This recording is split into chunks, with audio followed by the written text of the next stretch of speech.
Taib. Bismillahirrahmanirrahim. Assalamualaikum warahmatullahi wabarakatuh. Alhamdulillah wassalatu wassalamu ala Rasulillah. Hayyakumullah wa bayyakum wa saddadanillah wa iyyakum alal khairi wal huda mahayina wa as'aluhu bimannihi wa karamihi ayyaj'alani wa iyyakum min ahlil ilmi wal qur'ani tadabbura wa fikha innahu ala kulli syai'in qadir wa bil ijabati jadir. Baik ayyuhal ikhwatul kiram, kita masuk ke mau'izah Ibn Mas'ud yang setelahnya tentang masalah ilmu. Ini penting juga untuk santri diperhatikan. Baik, Ibn Mas'ud mengatakan, ucapan beliau, alaikum bil ilmi, wajib atas kalian untuk belajar. Ini sebagaimana sabda Nabi kita Muhammad sallallahu alaihi wasallam, talabul ilmi faridatun ala kulli muslim. Menuntut ilmu hukumnya wajib atas setiap muslim. Kata Ibn Mas'ud, alaikum bil ilm, wajib kalian menuntut ilmu. Fa inna ahadakum la yadri mata yuftaqaru ila ma indah. Karena kalian enggak bakal tahu kapan ilmu itu dibutuhkan.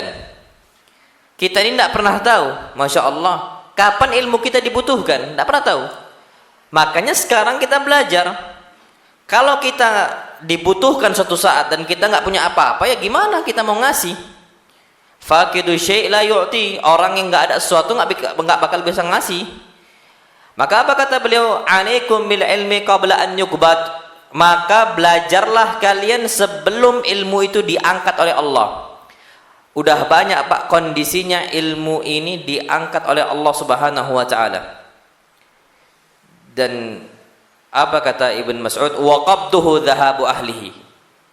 Dan ilmu diangkat oleh Allah dengan diwafatkannya ahli ilmu. Ini sebagaimana sabda Nabi kita Muhammad sallallahu alaihi wasallam, beliau bersabda dalam hadis yang sahih, al-ulama warathatul anbiya, yang namanya ahli ilmu adalah para pewaris Nabi kita Muhammad sallallahu alaihi wasallam. Wa innal anbiya, dan sesungguhnya para nabi, lam yuwarrithu dinaran wala dirhama, tidak pernah mewariskan dinar ataupun dirham. Wa innama warrathul ilm, tapi para ulama itu mewariskan ilmu. Sekarang Masya Allah Pak, itulah yang sering anak ucapkan, orang kalau udah saling mewariskan, ada nggak kedekatan? Taib gini, anak mewariskan dari antum nggak sekarang? Enggak kan? Karena anak nggak ada kedekatan dengan siapa? Antum, kekerabatan dan nggak ada. Orang kalau udah saling mewariskan, berarti ada satu hal keutamaan yang besar antara mereka berdua. Sampai Masya Allah dalam satu kasus, Jibril terus mewasiatkan Nabi SAW untuk berbuat baik sama siapa? Tetangga. Terus baik tetangga, tak baik sama tetangga, terus seperti itu. Sampai kata Nabi, hatta dhanantu annahu sayuwarrithu, sampai aku ngira saking baiknya tetangga ini, kita harus muliakan tetangga itu, sampai aku mengira bahwa saya tetangga dapat warisan. Saking kita diperintahkan untuk berbuat baik sama siapa? Tetangga, ada kedekatan dengan tetangga kita. Sekarang Masya Allah, kalau seandainya kita ini tidak ada kekerabatan dengan Nabi kita Muhammad SAW berupa nasab, tapi antum bisa saling mewariskan, antum bisa ngambil dari Nabi kita Muhammad SAW, berarti dekat kita ini dengan Nabi aslinya. Tapi banyak orang jauh dari Nabi, tidak mau dekat Nabi dan tidak butuh sama Nabi itu, wallah banyak, wallahi banyak. Nah makanya kita ini harus belajar, nuntut ilmu sebelum hilangnya para ulama, sehingga kita nggak bisa lagi ngambil dari Nabi kita Muhammad sallallahu alaihi wasallam. Apa kata beliau? Wa innallaha la yantazi'ul ilma intiza'an yantazi'u minal ibad. Allah nggak bakal narik ilmu itu secara sekaligus Allah cabut dari hatinya seorang hamba itu, enggak. Walakin yakbidul ilma biqabdil ulama, tapi Allah mencabut ilmu dengan mewafatkan para ulama. Makanya Ibn Mas'ud berkali-kali mengingatkan ke kita, syuf. Kenapa? Karena beliau ini hidup di zaman Nabi, merasakan gimana kondisinya bersama ahli ilmu itu nyaman, tenang dan sebagainya. Dan wafatnya Nabi musibah besar bagi siapa? Ibn Mas'ud. Karena beliau merasakan gimana ditinggal wafat oleh siapa? Ibnu Mas'ud. Dan beliau juga merasakan gimana ditinggal wafat oleh Abu Bakar. Sedangkan sahabat yang paling berilmu siapa? Abu Bakar alal itlaq, mutlak Abu Bakar adalah orang yang paling alim di antara Umar, Utsman, Ali, semuanya yang paling a'lam bi sunnatin Nabi sallam Abu Bakar. Orang yang paling tahu dengan sunnah Nabi, dengan syariat Allah itu Abu Bakar. Merasakan gimana ketika ditinggal wafat oleh Abu Bakar. Belajar sama Abu Bakar sebelum meninggal. Dan juga Masya Allah, apa kata Ibn Mas'ud, kata para ulama, beliau juga merasakan ditinggalkan wafat oleh siapa? Umar. Makanya Ibnu Mas'ud terus belajar dari siapa? Umar bin Al-Khattab. Barulah setelah itu meninggal Ibn Mas'ud. Jadi Pak, gimana kondisinya kita itu harus belajar, karena kita nanti dibutuhkan oleh umat. Mau nggak mau seperti itu.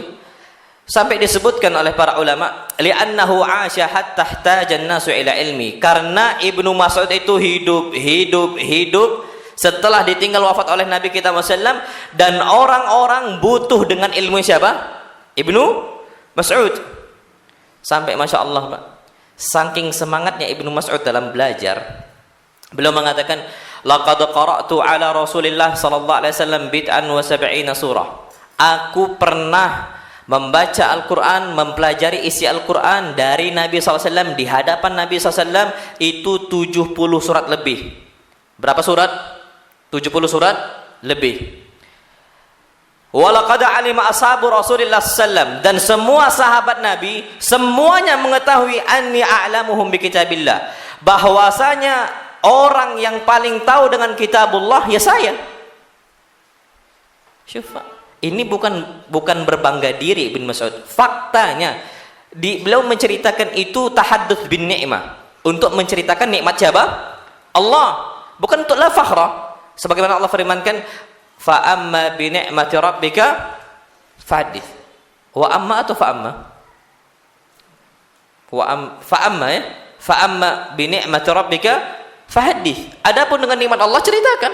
Ibn Mas'ud menceritakan fakta yang ada untuk menyemangati orang-orang yang lain, untuk menyemangati murid-murid Ibn Mas'ud. Beliau mengatakan, dan semua sahabat Nabi SAW semuanya mengetahui bahwasanya aku adalah orang yang paling tahu tentang kitabullah ba'da Abi Bakar, ba'da Umar.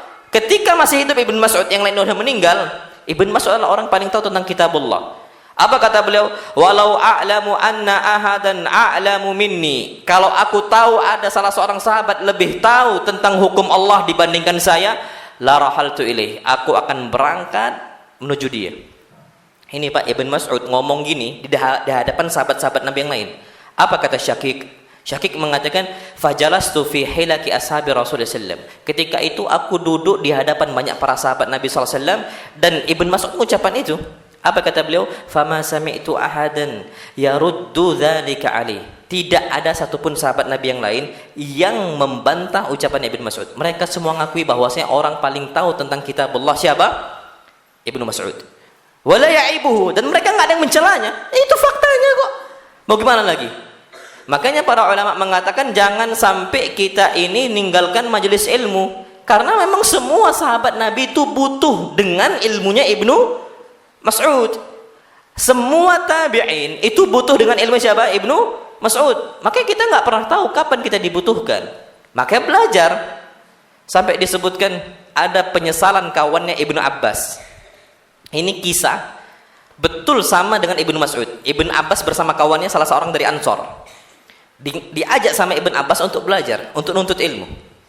Syuf, apa kata Ibnu Abbas? Lamma tuwfiya Rasulullah sallallahu alaihi wasallam, ketika Rasul sallallahu alaihi wasallam meninggal, qultu li rajulin min al-ansar, aku pun berkata untuk salah seorang dari kalangan Ansar, ya fulan, wahai fulan, Halumma falnas'al ashaban Nabi sallam. Ayo kita berangkat belajar dari para sahabat Nabi kita Muhammad sallallahu alaihi wasallam. Belajar, duduk nanya ilmu hukumnya itu apa.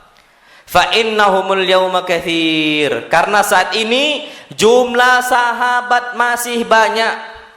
Belajar serius. Gunakan waktu kita sebaik mungkin. Apa kata kawannya nih dari kalangan Ansar? Ya Ibn Abbas. Wahai Ibn Abbas, ataran nas yahtajuna ilaik. Kira-kira manusia butuh engkau enggak nanti? Engkau capek-capek belajar, orang-orang tuh enggak bakal butuh engkau.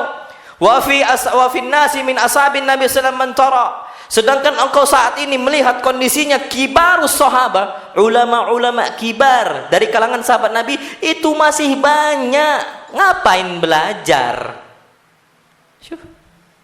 Terjadi itu, Mak.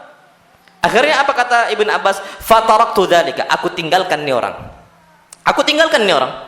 Wa aqbaltu 'alal mas'alah. Aku pun terus bertanya kepada sahabat Nabi SAW, bertanya tentang hukum. Aku terus belajar. Aku tinggalkan dia. Ya sudah, dia. Kata Ibn Abbas. Apa kata beliau? Fa in kana la yablughuni al haditsu 'anil rajul fa'atihi wa huwa qailun fa atawassat rizda'i 'ala babihi. Ketika aku tahu tentang seseorang bahwasanya dia ini orang alim, aku berangkat ke rumahnya. Dan ketika rumahnya tertutup, atawassat biridai. Aku ambil selendang saya, aku ambil sorban saya, dan aku jadikan dia itu bantal. Dan aku tidur siang qailulah di depan pintu rumah dia. Tidur Ibn Abbas. Fatasfir rihu ala wajhi turab. Sampai ketika aku tidur, kondisinya angin menghempaskan tanah dan debu-debu ke wajah saya. Macam kayak tersiksa, nggak nyaman tidur di depan itu. Fayakhruj fayarani. Maka sahabat yang dikunjungi oleh Ibn Abbas nggak diketok pintu rumahnya, nggak mau Ibn Abbas, takut ganggu. Ditunggu sama Ibn Abbas. Fayakhruj, sampai keluar, fayarani, dan dia lihat saya sedang berbaring di depan rumah dia. Fayaqulu ya ibn ammi Rasulillah, wahai sepupunya Rasul sallallahu alaihi wasallam. Kaget dia. Karena Ibn Abbas ini ahlul bait. Ahlul bait ini bahaya loh. Kita nggak bisa, Pak, menghinakan ahlul bait, nggak bisa. Apalagi ahlul bait yang membela sunnah Nabi kita Muhammad SAW, yang faham tentang sunnah, yang faham tentang syariat. Ahlul bait orang awam saja, tapi dia akhlak bagus, nggak boleh kita hinakan. Ahlul bait besar ini, Pak, urusannya. Ternyata ahlul bait dilihat oleh sahabat ini sedang tidur di hadapan apa? Rumah dia. Sampai wajahnya berdebu, lusuh wajahnya. Faqala ma ja'a bika ya ibn ammi Rasulillah. Kenapa kau datang ke sini wahai sepupunya Rasul sallallahu alaihi wasallam? Ala arsalta ilaihi fa'atik? Tidakkah engkau itu kirim seseorang manggil saya dan saya yang datang kepada engkau? Fa'aqulu la ana ahaqqu an atiyak. Enggak boleh kayak gitu. Orang yang butuh ilmu maka dia yang datang. Maka istilah zaman dulu, al-ilmu yu'ta wala ya'ti. Ilmu itu didatangi, bukan ilmu yang datang. Kalau sekarang ilmu yang datang atau ilmu yang didatangi? Ilmu yang datang. Ustadz dari Jakarta datang, ustadz yang dari Jawa datang, ustadz yang ngisi kajian di Palembang pun kadang-kadang kita nggak mau datang. Padahal cuma berapa jam? Pas cuma 2 jam. Gak mau datang. Kalau di Prabu baru datang. Muskilah. Al-muskilah fina ya akhi. Masalahnya itu di kita. Hati kita yang masalah. Makanya kata Ibn Abbas, la ana ahaqqu an atik. Aku yang lebih berhak untuk datang kepada engkau wahai sahabat. Fa as'aluhu anil hadis. Maka aku tanya kepada dia tentang banyak hadis. Qal fabaqiya ar-rajulu hatta ra'ani wa qad istama'an nasu alaihi. Ketika ilmunya Ibn Abbas sudah banyak, hadisnya sudah banyak, dan Ibn Abbas mengajarkan orang buka majelis, kawannya Ibn Abbas yang dulu lihat saya sedang ngisi kajian wa qad istama'an nasu alaihi, sedangkan orang tuh ramai belajar di hadapan saya. Faqal kana hadzal fata aqal minni. Inilah orang yang lebih berakal dibandingkan saya. Ini kata kawan dia dari kalangan Ansar. Hadza aqal minni. inilah orang lebih berakal dibandingkan saya. Maksudnya orang yang bermalas-malasan itu sama saja orang tak berakal. Sayang, waktunya dihabiskan tuh sayang. Naam sahih, betul ada ulama besar di zaman kita. Naam betul. Syuf, apa kata Syekh Umar Al-Mukbil ngomentari kondisi Ibn Abbas sama Ibn Mas'ud? Beliau mengatakan, lihatlah para pemuda sekarang. Yufawwituna ala anfusihim wa ala ghairihim furasal bina' wa tahsilil ilm. Banyak kalangan para pemuda yang mereka ini lalai dan luput dari membentuk jiwa mereka jadi ulama. Banyak yang luput. Sampai mereka di pondok pun masih luput. Banyaknya main-main. Banyaknya senda gurau, banyaknya ngobrol. Alasannya apa? Apa kata beliau? Mas sabab, kenapa mereka malas-malasan? Kenapa mereka nyantai-nyantai, leha-leha? Apa kata beliau? Wujudul akabir fi hayatihim. Karena alasannya masih banyak ulama kibar. Nantilah hafal Quran. Kenapa nanti? Masih ada Ustaz Ghaffar. Padahal kapan tamat, dibutuhkan nggak dia? Dibutuhkan. Nantilah masih ada Ustaz Rafiq mungkin. Nantilah. Kenapa nggak belajar hadis? Masih ada Ustaz Fulan. Masih ada Ustaz Fulan. Kenapa nggak belajar fikih? Masih ada. Masih ada Ustaz Firdaus yang ngajar sholat. Allah, matatil himam. Mati himmah kita. Ini kata beliau, mati himmah kita. Semangat kita nggak ada. Alasannya apa? Wujudul akabir. Adanya ulama-ulama apa? Kibar. Apa kata beliau? Coba tanyakan ke mereka. Orang-orang yang malas-malasan itu, yang beralasan dengan adanya ustadz kibar masih ada, tanyakan. Haula'il akabir. Ustadz-ustadz kibar kita, alam yakunu yauman minad dahri sigharan mithlakum. Bukankah mereka dulu itu adalah orang kecil sebagaimana kita semua? Kecil kita nih, Pak. Dulu mereka ustadz-ustadz kibar kita, dakatir, doktor-doktor itu dulu sama kecil kayak kita, Pak, sama-sama mondok. Cuman kenapa mereka bisa jadi doktor? Kenapa mereka bisa menghafal hadis dengan banyak hadis? Kenapa? Karena mereka itu semangat dan kita tak semangat. Tsumma saru kibaran ihtajan nasu ila ilmihim. Sampai mereka belajar dan menjadi ulama kibar dan orang-orang butuh sama ilmu mereka. Apa kata beliau? Allah ayyuhas syabab. Allah ayyuhas syabab. Wahai para pemuda, ingatlah Allah. Apa kata beliau? Kalau ada orang bisikin, nggak usah. Ana jujur Pak, ya Masya Allah. Wallahi uksim billah. Dulu ana ketika buat blog, ana buat blog itu tulisan karena waktu itu banyak yang harus ana bantah dari orang-orang Syiah dulu, orang-orang Khawarij. Karena dulu Syiah dan Khawarij itu pas waktunya berdekatan. Ana rasa umat ini butuh untuk dikasih tahu tentang bahaya Syiah dan bahaya orang Khawarij. Ana buatlah blog. Waktu ana masih di Jember dulu di SCDI. Ana tulis www.alamir.net. Ana buat. Ana masuk ke YouTube, ana masuk ke Facebook. Ada salah satu sahib ana ngomong, ente tahu nggak ente ada fulan yang ngomongin ente, ngapain Alamir itu buat kayak gitu? Padahal ustadz-ustadz kibar masih kita itu masih ada. Ana ngomong, biarkanlah. Apa yang kita bangun untuk Allah dan karena Allah, ya bekal. Pasti Allah akan berkahi.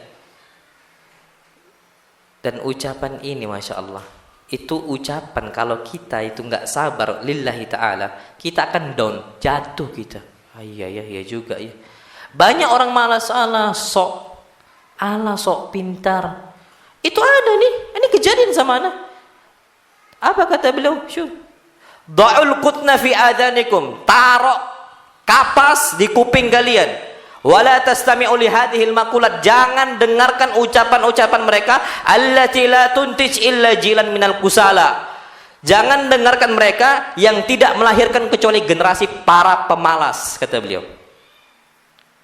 Dibuat jatuh gitu loh.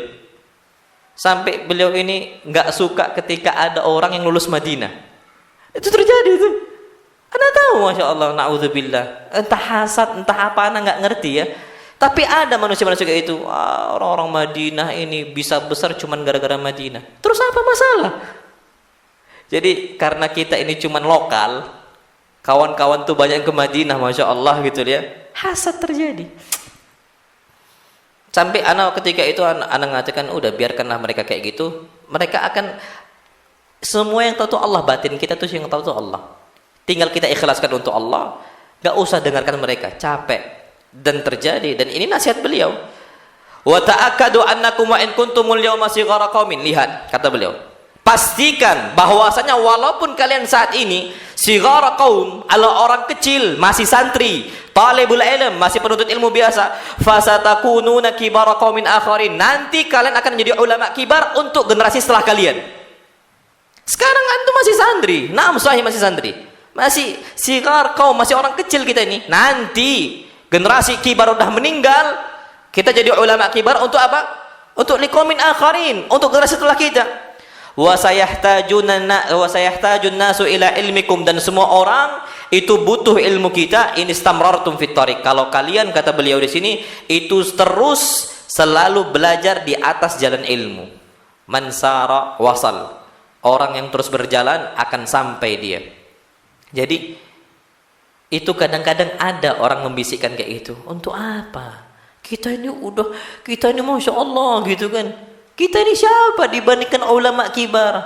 Lah kalau kayak gitu kondisinya, gimana kita mau belajar?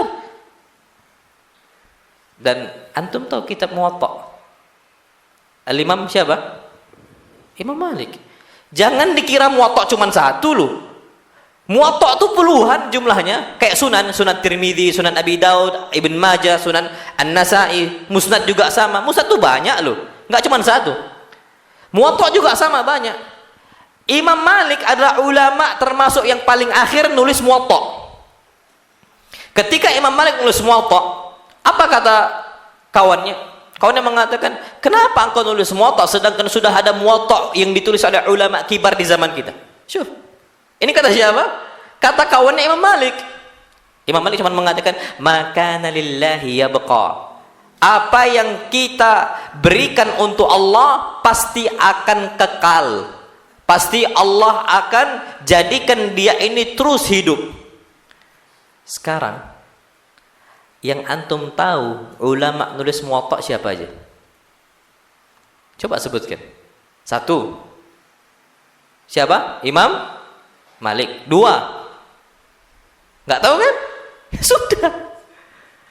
Padahal Imam Malik adalah ulama yang paling akhir nulis apa? Muwatta. Jadi walaupun kita ini adalah orang kecil gitu loh ya, tapi kita ikut andil dalam dakwah, ikut andil dalam ilmu, itu kita akan bisa jadi besar. Makanya santri itu sering anak nasihati, kalau seandainya kalian ini masih merasa kecil, betul, tapi jangan patah semangat, karena kita nanti akan menjadi apa? Orang besar. Ini kata para ulama. Jadi jangan sampai udahlah. Ujung-ujungnya lihatlah kawannya Ibn Abbas nyesal karena tidak satu jalan dengan Ibnu Abbas. Ibnu Abbas menjadi orang besar dan dia masih gitu-gitu aja. Makanya hati-hati ketika kita itu tidak semangat dalam menuntut ilmu. Banyak loh orang-orang kayak gitu. Nantilah.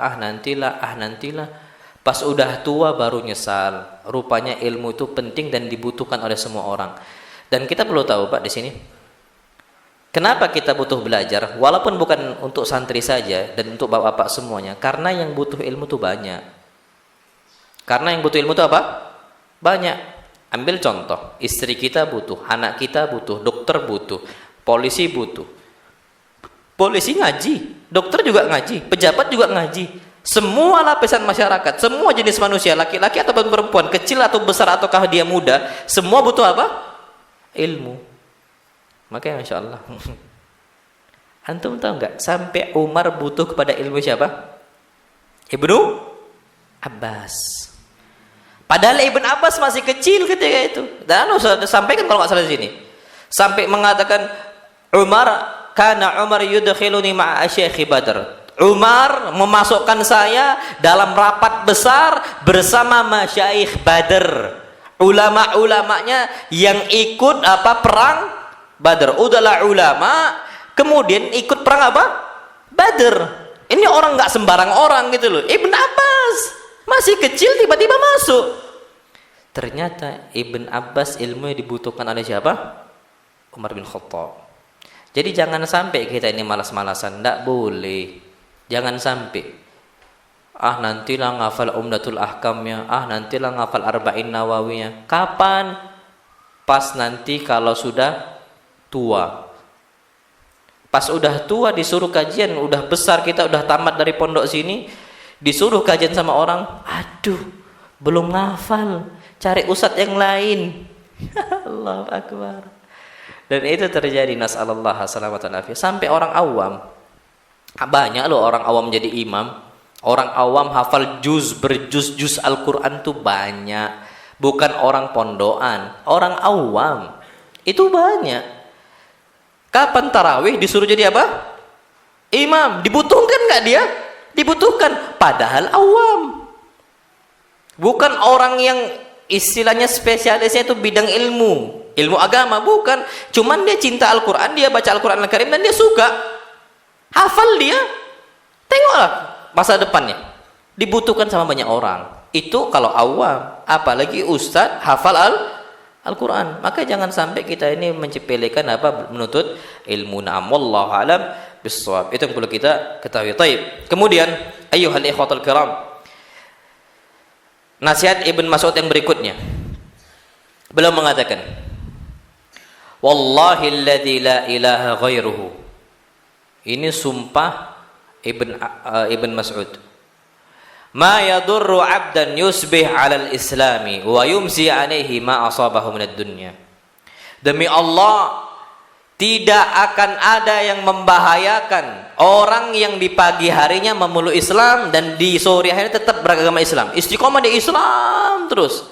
Ma asabahu minad dunya. Ketika dia kena timpa musibah dunia, enggak bakal membahayakan dia. Buktinya apa? Lihat Imam Ahmad ibn Hanbal. Imam Ahmad ibn Hanbal kondisinya dapat enggak cobaan dunia? Dapat. Imam Ahmad tuh dicambuk fitnah khalqil Quran, dipaksa oleh khalifah ketika itu untuk mengatakan Al-Quran makhluk, padahal Al-Quran firman Allah, qala Allah, kalamullah. Ketika Imam Ahmad nggak mau, dicambuk berkali-kali. Syuf, tapi apa kata Ibn Mas'ud? Ini untuk semua zaman. Ma yadurru abdan idza asbaha 'alal islam wa yumsi 'alaihi. Tidak akan membahayakan seorang muslim yang dia itu di pagi hari dan sore hari tetap muslim, nggak bakal membahayakan dia musibah dunia, apapun bentuk musibah dia. Sampai Masya Allah, Imam Ahmad ibn Hanbal ketika gantilah khalifah, ketika ganti khalifah yang berikutnya mengatakan bahwasanya Al-Quran bukan makhluk, Al-Quran kalamullah. Dibebaskan Imam Ahmad ibn Hanbal. Ketika dibebaskan, datanglah salah seorang jalad. Jalad ini tukang cambuknya Imam Ahmad dulu. Jadi tiap hari cambuk Imam Ahmad, sampai mencambuknya tuh kerasnya Masya Allah. Jadi di antara para pecambuk Imam Ahmad yang paling keras ini dia. Ketika Imam Ahmad dibebaskan, minta maaf dia, jalad ini minta maaf dia. Ketika Imam Ahmad dimintai maafnya, Imam Ahmad nanya, kenapa dulu engkau memukul saya dengan kerasnya dan tidak ada satupun orang memukul yang lebih keras dibandingkan engkau? Apa kata dia? Ya Imam, walaqad taqattu bi aqidatik. Aku ini berkeyakinan sama dengan keyakinan engkau bahwa saya Al-Quran kalamullah. Cuman saya ini nipu khalifah ketika itu. Aku yakin Al-Quran kalamullah. Aku sampai pecut engkau, berharap engkau mati dan engkau nggak mengatakan Al-Quran makhluk. Aku berharap dengan pecutan saya engkau tuh wafat, engkau tuh mati, sehingga engkau tidak mengucapkan Al-Quran makhluk. Kalau engkau mengatakan Al-Quran makhluk, semua orang akan mengikuti engkau dan jutaan orang akan mengatakan Al-Quran makhluk. Sampai apa kata Imam Ahmad ibn Hanbal, beliau mengatakan, idza dzakartul maut, kalau aku mengingat kematian, hana alayya kullu amrin minad dunya, semua musibah dunia itu terasa ringan bagi saya. Ketika dicambuk Imam Ahmad ibn Hanbal, beliau itu merasakan biasa aja, sakit gitu loh, tapi beliau bisa apa? Beliau bisa tahan. Kenapa? Beliau ingat mati, ya sudah, kalaupun mati tinggal jumpa dengan Allah. Udah siap ini Imam Ahmad ibn Hanbal, nggak takut untuk meninggalkan dunia. Orang kalau dia beragama Islam, hana alayya kullu amrin minad dunya. Apa kata beliau? Dunia ini innama huwa ta'amun duna ta'am. Di dunia ini kita cuman makan. Walibasun duna libas, dan kita cuman berpakaian, dan ternyata makanan kita di dunia tak seindah makanan kita di surga. Pakaian kita di dunia tak seindah pakaian kita di surga. Wa innaha ayyam qalail, dan hitungan hari dunia cuman sebentar. Itu ketika dia kuat untuk mengucapkan la ilaha illallah dan istiqamah di atas agama Islam. Jadi jangan sampai kita ini masya Allah tabarakar rahman terlalu mikirkan dunia gitu loh. Kita juga bakal mati. Dan masya Allah ya, sekarang ini Pak, kita itu perlu tahu mati itu banyak yang tiba-tiba. Enggak lihat penyakit, enggak lihat istilahnya kondisi, enggak lihat waktu, sehat dia, bugar dia, waktunya bukan waktu tidur, diwafatkan oleh Allah tiba-tiba itu banyak. Terakhir anak enggak tahu dapat kabar dari Ikhwan Tanjung Raya, kalau anak kajian sehat, beliau sehat masya Allah tabarakar rahman. Saya habis kajian sering nanya, tiba-tiba hari Ahad kemarin meninggal, nasallallahu alaihi wasallam. Anak kaget, loh sakit apa beliau? Nggak ada, tiba-tiba aja habis bugar, beliau habis nge-gym sakit, nggak ada sakit, langsung meninggal rahimahullah. Jadi Pak, jangan dikira kita ini masih sehat dan sebagainya, aman lah. Kita ini di akhir zaman. Nabi kita Muhammad sallallahu alaihi wasallam bersabda dalam hadis yang sahih, min asyratis sa'ah, inna min asyratis sa'ah an yadhhar mautul faja'ah. Yang namanya tanda hari kiamat itu semakin banyak mati tiba-tiba. Wallahi banyak ya akhi. Makanya masih enak loh orang yang divonis mati. Dia bisa apa?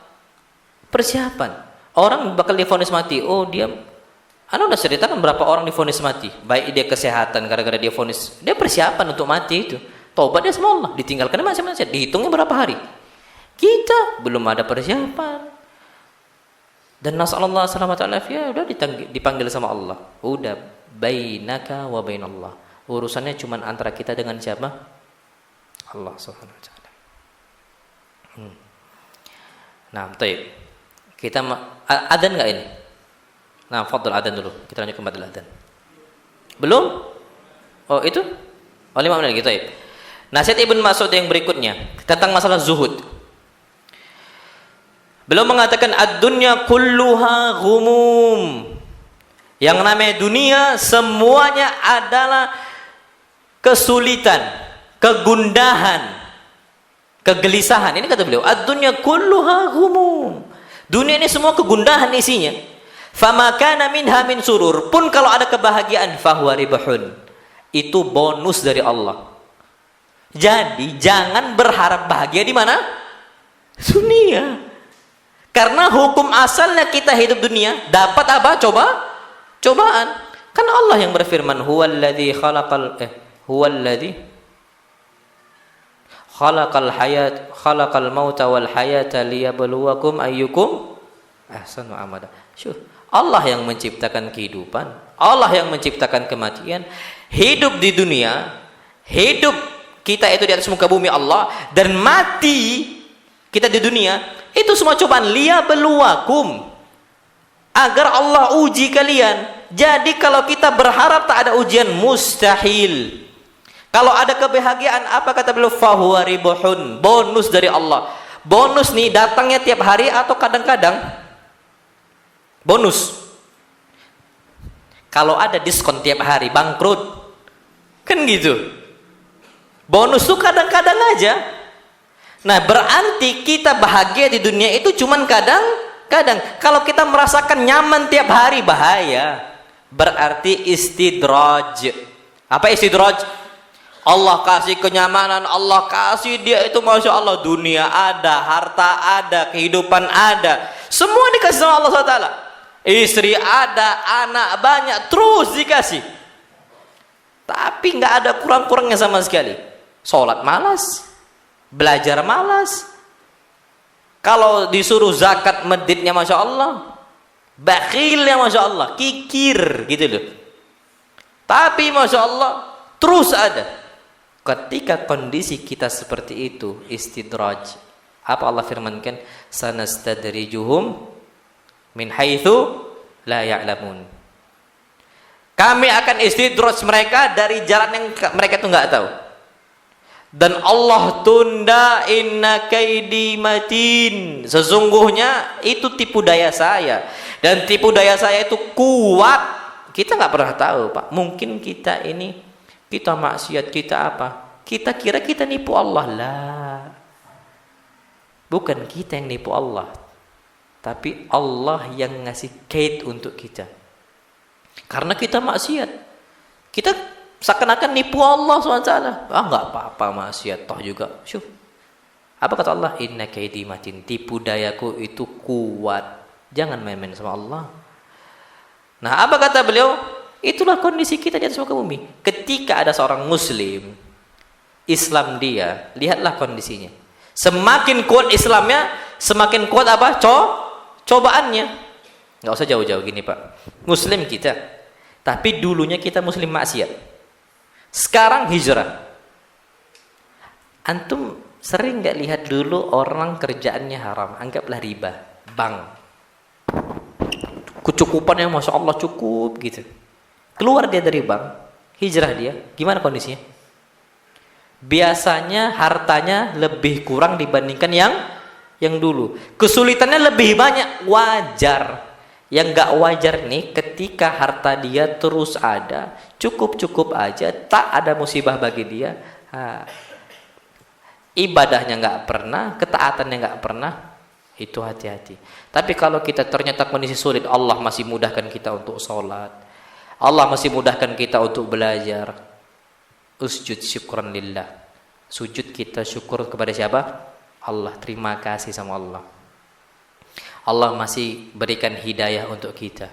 Itu na'am sahih. Kenapa? Lihatlah masya Allah. Allah Subhanahu wa taala firmankan tentang dunia. Beliau mengatakan, laqad khalaqnal insana fi kabad. Dan kami telah ciptakan manusia di atas muka bumi ini fi kabad, dalam kondisi sulit, serba susah. Lahirin susah, besar kita susah. Contohnya ibu-ibu kita, gimana dulu mereka itu membesarkan kita? Wallah payah, susah, ribet. Bina kita sampai jadi orang besar, susah. Laqad khalaqnal insana fi kabad. Kita nyari maisha susah, kita belajar susah, kita dakwah susah. Semuanya sifat asli manusia itu dapat kesusahan. Baik. Kapan kesusahan itu selesai? Ba'dal adzan insyaallah. Fadhal adzan.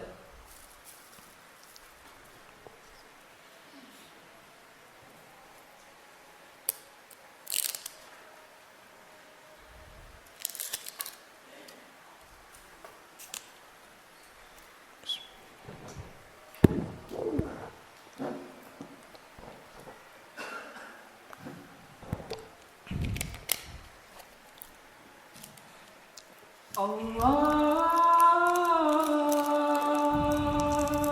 Akbar, Allahu Akbar. Allahu Akbar, Allahu Akbar. Allah.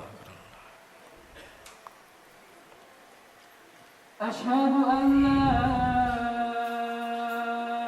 إله إلا الله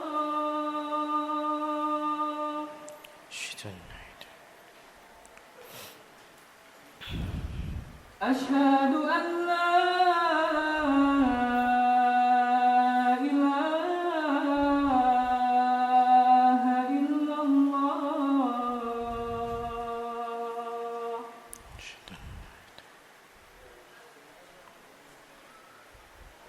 أشهد أن محمدا رسول الله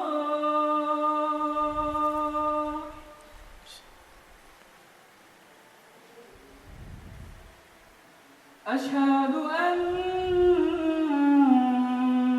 محمدا رسول الله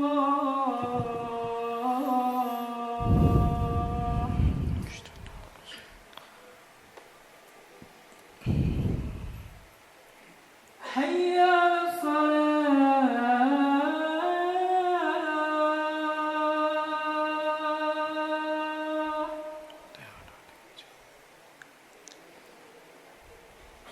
حي على الصلاة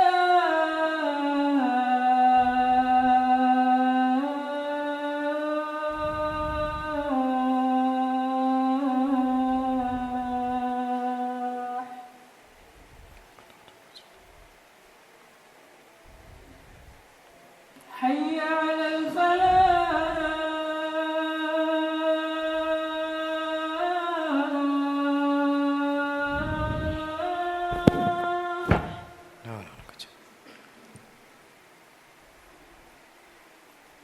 حي على الفلاح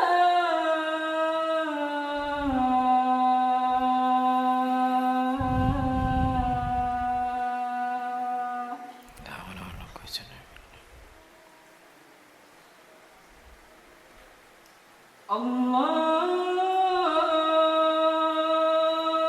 أكبر الله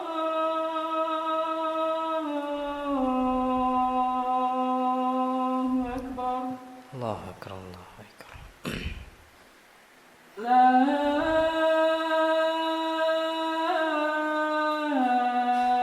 إله إلا الله La ilaha illallah.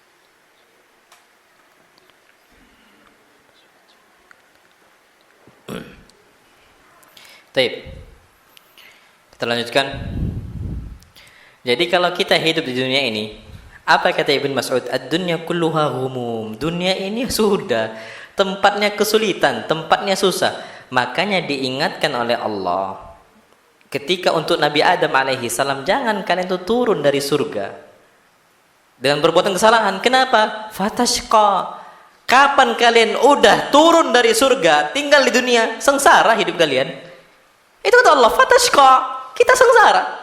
Maka Allah firmankan, laqad khalaqnal insana fi kabad. Kami telah ciptakan manusia dalam kondisi apa? Susah.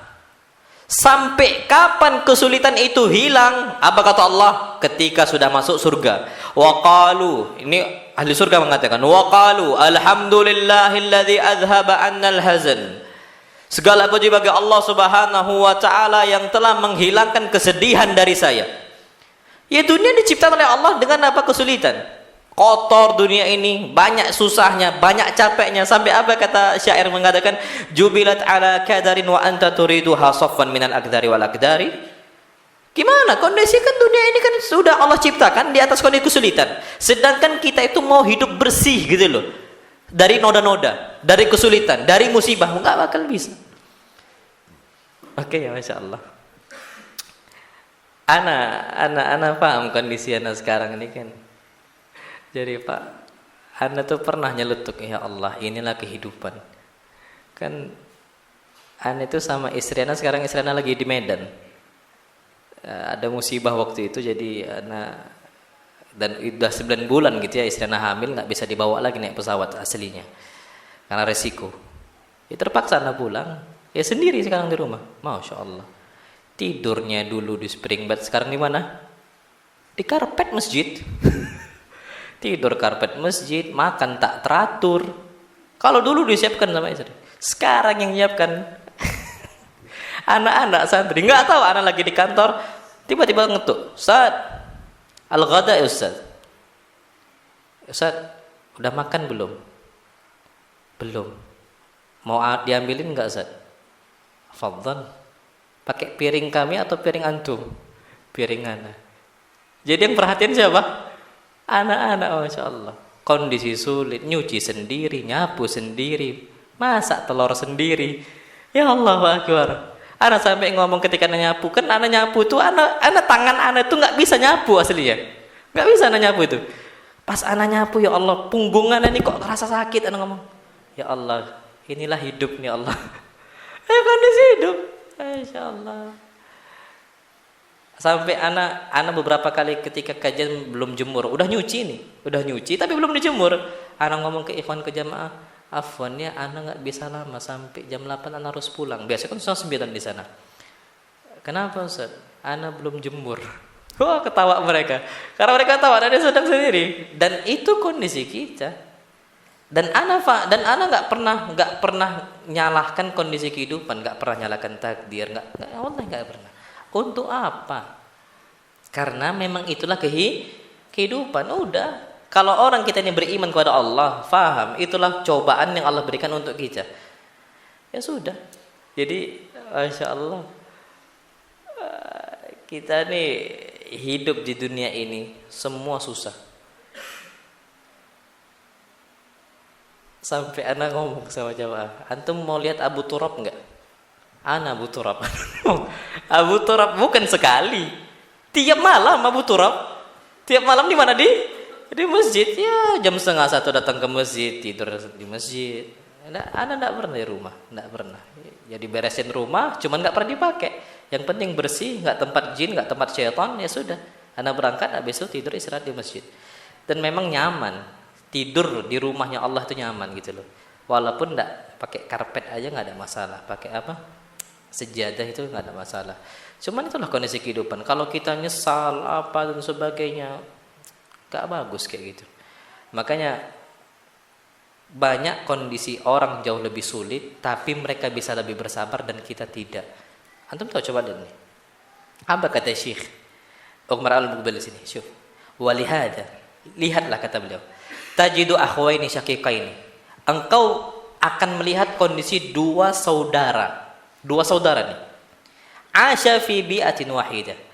Mereka berdua nih saudara kandung, hidup di satu lingkungan, satu rumah. Wa dzurufin mutasyabihatin jiddah. Kondisinya persis sama, mirip. Karena satu rumah, satu atap mereka tinggal. Lakinna ahaduma sa'idun wal akhar syaqi. Tapi kondisinya sangat sering terjadi, yang satu bahagia hidupnya, yang satu tak bahagia. Bukan karena satu dapat musibah yang satu enggak, dua-duanya sama. Kapan susah sama-sama susah, kapan senang kapan sama-sama senang. Tapi kondisinya ada yang satu terus bahagia, ada satu terus ngeluh. Apa kata beliau? Sebabnya apa? At-ta'amul ma'al haya. Gimana kondisi dia itu nyikapin haya kehidupan. Wa kaifiyatun nadhar li hadhil haya. Apa pandangan dia tentang kehidupan ini? Syuh. Dunia, musibah. Jadi ada salah seorang, Masya Allah, ajib tabarakar rahman, datang ke anak, nangis saat anak ada masalah dengan istri anak, gini panjang dia cerita. Anak ngomong, jangan dulu antum nangis sampai anak. Anak mau nanya sama antum kayak gini nih kenapa? Antum pandang apa? Seakan-akan musibah ini cuman antum kena, anak nggak kena kan? Ustaz ingin nggak ada kena kan?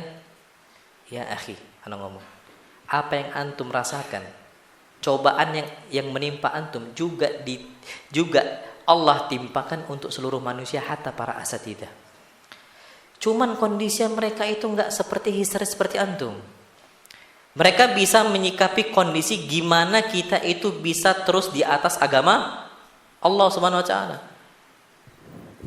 Antum kondisi yang ngamuk sama istri dengan satu musibah, Dengan musibah yang lain, Allah jadikan ustadz ini bisa lebih sabar. Nggak ngamuk, nggak sumpah serapah. Itu seperti itu.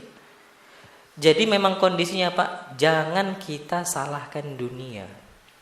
Tapi salahkan karena kita nggak tahu ilmu menyikapi apa? Dunia. Sama, banyak orang ngeluh tentang anaknya yang Masya Allah. Jangan salahkan anak kita. Tapi salahkan diri kita gimana nyikapi anak kita. Makanya sering sampaikan cerita. Ini Ustaz yang cerita nih. Ada wali santri itu nangis loh nelpon. Gara-gara anaknya kapan pulang Ramadan nggak sholat. Nggak sholat. Pun kalau sholat disuruh jamaah tuh malas ya Masya Allah. Malas, betul-betul malas. Nelpon sama ustadznya, Ustadz ini gimana kondisi kok anak-anak gini.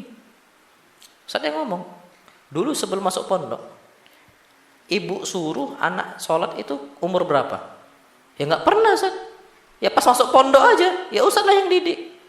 Ya wajar. Jangan salahkan anak antum. Salahkan karena apa? Antum nyikapi anak seperti itu. Makanya Pak, sedangkan Masya Allah tentang sholat, umur berapa anak kita diperintahkan untuk sholat? Berapa tahun? 7. Dipukul berapa tahun?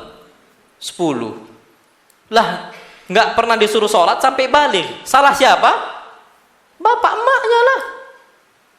Makanya sama kayak dunia juga. Musibah itu ada ulama yang dikasih cobaan. Masya Allah, ajib.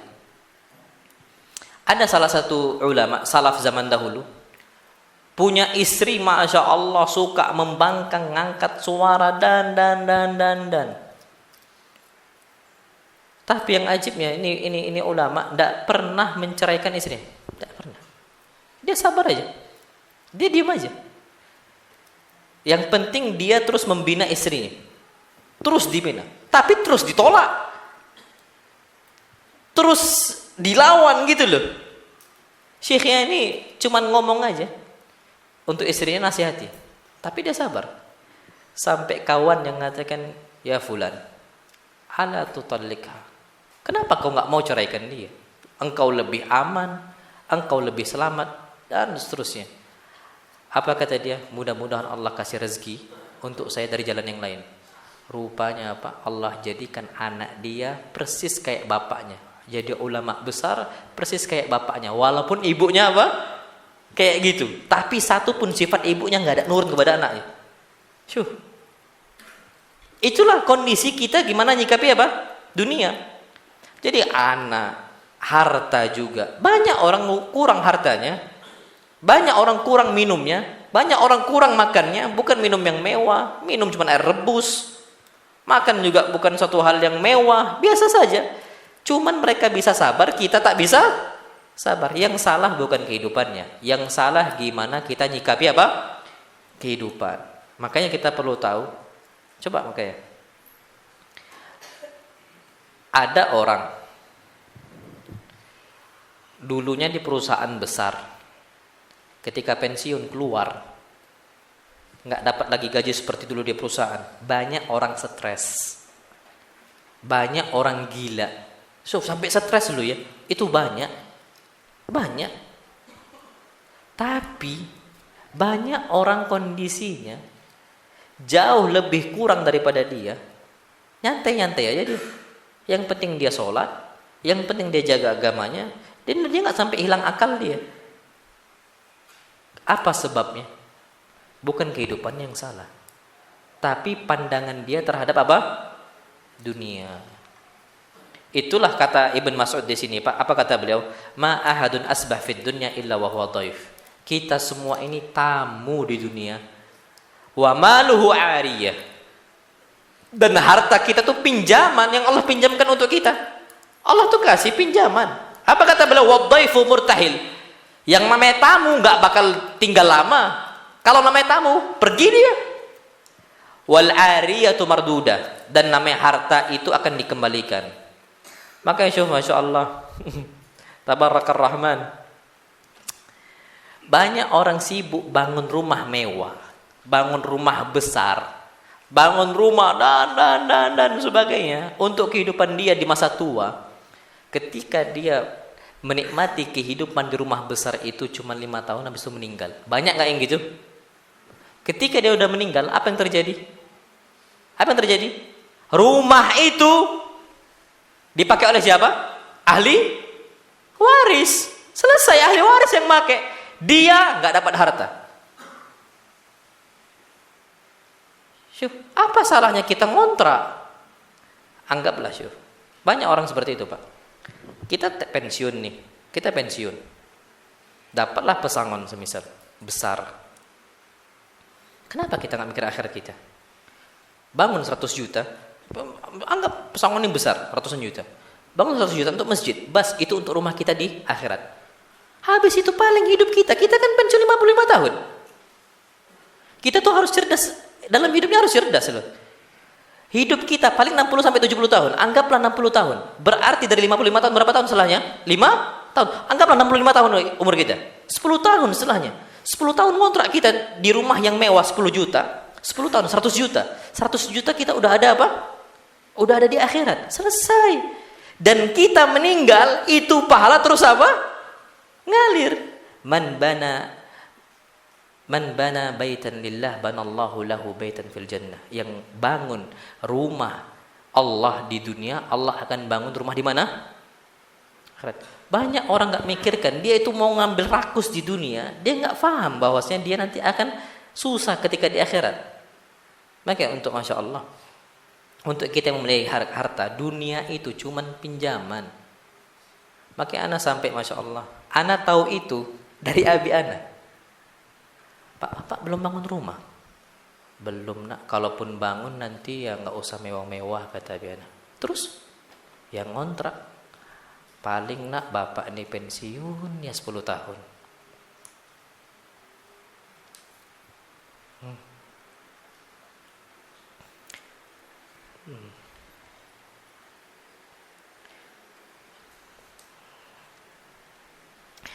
Dan kalau 10 tahun udah meninggal,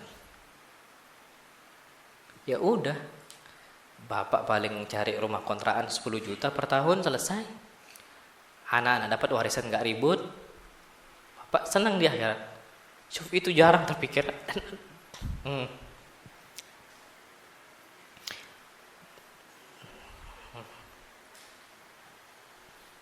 Dan kita kadang-kadang baru sadar gitu loh.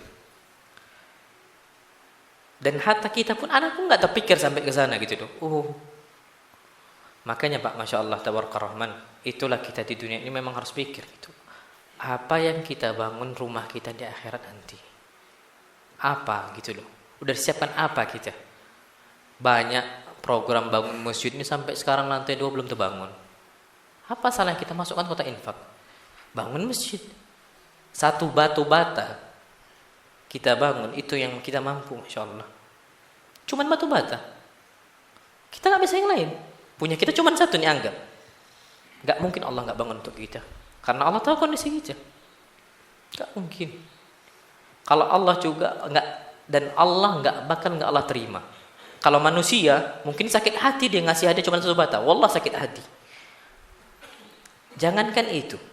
Orang ngasih hadiah ke kita satu barang yang remeh, karena dia mampu cuma itu, kita kadang-kadang gak terima. Marah kita kadang-kadang. Kamu nih nyepelekan saya, hinakan saya dan sebagainya. Cuman Allah tahu kondisi kita. Kita bisa cuman kasih satu sak semen, kasih Bismillah, ya Allah. Ini cuman anak yang mampu gitu loh. Kalau ada lebih, anak akan lebih kan. Makanya ada salah satu kisah ini diceritakan oleh salah satu ustadz. Dia itu nabung cuman berapa ribu di celengan, berharap dia bisa haji. Tiap hari dia tabung. Tiap hari ditabung. Belum daftar. Berharapnya kapan udah terkumpul duit dia baru daftar. Aslinya kalau kayak gitu, bisa gak dia berangkat haji? Gak bisa, udah tua kok. Cuman ternyata dia bisa berangkat haji tanpa haji reguler, langsung berangkat plus. Karena Allah faham apa yang kita niatkan. Makanya Pak, kalau ada dunia, lepas aja dunia, nggak usah takut. Wallah lepas aja. Basal hilangkan. Kurang-kurang. Makanya kadang-kadang kenapa santri itu lebih bisa bersabar? Kehidupan santri kapan udah besar, itu biasanya lebih mampu dia bertahan dibandingkan orang-orang awam. Coba lihat, Masya Allah. Orang awam kapan ditinggal wafat bapak ibunya gimana? Masya Allah, nangis, histeris. Tapi kalau orang, Masya Allah, orang pondok gitu ya, ditinggal wafat oleh bapak ibunya,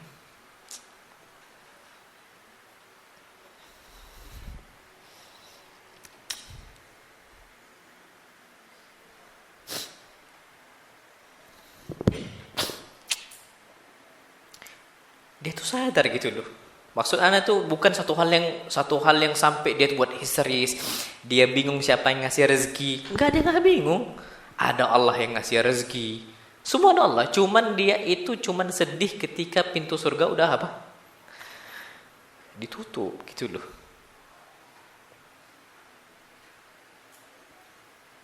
Harta kita bagian dunia kita, bapak kita bagian dari dunia kita, ibu kita bagian dunia kita, semua kan haula'i rahilun. Mereka semua bakal pergi gitu loh. Dan di dunia ini cuma bapak kita tamu bagi kita, ibu kita tamu bagi kita, anak kita tamu bagi kita, istri kita tamu bagi kita. Mereka datang dan mereka juga bakal apa? Pergi. Atau kita yang tinggalkan pergi mereka. Tinggal kita urusannya dengan siapa? Allah Subhanahu wa ta'ala. Maka siapkanlah Pak, dunia ini wallahi hilangkan, buang gitu loh. Kalau ada orang yang butuh, coba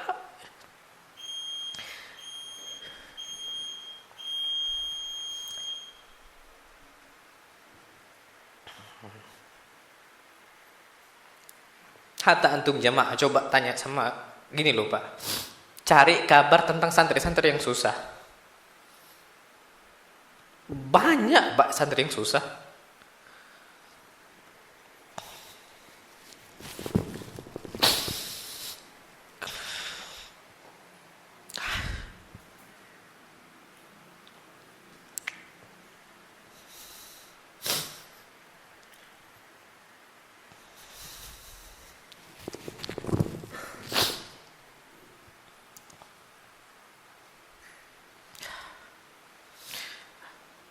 Kita selaku jamaah itu Pak, ana tuh ya Masya Allah, ana tuh tahu banyak santri-santri yang susah tuh, ana tahu, ana cek gitu loh Pak, sampai orang tua itu datang gimana gitu loh. Dan kita nggak bakal sampai hati kalau kita muslim. Kalau kita muslim nih Pak, kapan ada orang butuh gitu loh ya, kita nggak bakal nggak ngasih. Wallahi nggak bakal kita nggak gerak. Cari keluar sana pasti banyak, wallah pasti banyak. Tanyakan, Dek, uang jajan ada nggak? Nggak ada Pak. Ana itu sering loh nanya, wallah sering. Santri-santri itu tahu gitu loh. Udah turun belum uang jajan? Belum Sa. Oh itu Pak. Faham, yang akhwat juga sama. Gimana, jajan udah hari ini? Belum. Kalau udah ngomong belum tuh Pak, serasa kita punya anak gak jajan. Makanya kalau ada tuh sering kasih jajan tuh anak-anak tuh kadang-kadang gitu loh. Walaupun anak cuma sebatas anak, sebatas bisa anak gitu loh. Anak bukan, sekarang kita juga kurang kan gitu. Cuman kalau kita nggak ngasih, nggak lepaskan dunia, nggak bakal bisa kita hidup. Antum sekali-kali datang ke pondok ini belanja, datang dong, jajanin semuanya. Kalau kita punya harta, ada satu anak yang nggak punya harta, kasih semuanya. Wallahi berkah hidup kita. Antum tahu sekarang es krim itu ada yang murah, cuman 2.000. Cuman 2.000, bas satu 2.000. Kalau anak ini 40, berapa harta kita habis? Anak 40 anak, berapa harta kita habis? Cuman segitu, bebaskan gitu loh. Mereka senang, santri senang gitu. Senangi mereka gitu. Walaupun kita memang juga kurang. Kita bukan orang punya banyak duit, cuman Allah tahu kondisi kita. Allah tahu gimana sikap kita terhadap harta kita. Allah tahu gimana kondisi kita dengan uang yang kita miliki. Jadi Pak, ada orang yang susah. Coba antum tanya, lihat kondisi dia ini nggak pernah ganti baju santri, tanyakan. Tanya dia, kenapa nggak ganti baju? Antum jamaah, antum bukan terikat dengan yayasan sini, bukan. Tapi kan sering sholat 5 waktu di masjid kita ini. Nggak mungkin nggak tertengok, Pak. Pasti tertengok. Pasti terlihat. Antum bukan guru, bukan apa. Pasti tahu. Kasih jajan. Kasih semua. Makanya sering kita itu berbagi sama apa? Anak-anak itu penting. Wallahi penting. Namun Allah alam bisawab yang dapat Anda sampaikan. Jadi Pak, dunia itu Allah buang. Tapi bukan buang untuk satu hal tabdzir. Antum titipkan di bank langit. Siapa milik siapa? Allah Subhanahu wa taala. Bangun Pak rumah antum di akhirat. Kalau kita mau bangun satu masjid nih, nggak ada duit kita. Nggak punya duit kita. Ini masjid berapa terbangun? Mungkin ratusan juta sampai mungkin deketi M. Mungkin. Anda nggak tahu. Mungkin lebih dari 1 M. Cuman kalau kita ini mampu, usaha kita itu kuat untuk di hadapan Allah SWT, Allah akan bangun untuk kita rumah di surga nanti. Itu pasti. Maka ala kulli hal wallahu a'lam bishawab. Sabar kita dengan kondisi dunia dan ingat setiap yang di dunia ini pasti akan pergi. Nah, Allah alam bishawab. Maka santri ini hati-hati. Ana paling enggak suka santri. Wallahi enggak suka. Abah antum capek ngasih rezeki, nyari rezeki, malas ngobrol, kajian, belajar ngantuk-ngantukan. Jangan, wallahi jangan. Wallahi jangan. Susah. Nah, wallahu a'lam bishawab. Yang dapat saya sampaikan kurang lebih mohon maaf. Wa sallallahu nabiyana Muhammad subhanakallahumma wa bihamdika asyhadu an la ilaha illa anta astaghfiruka wa atubu ilaik. Assalamualaikum warahmatullahi wabarakatuh.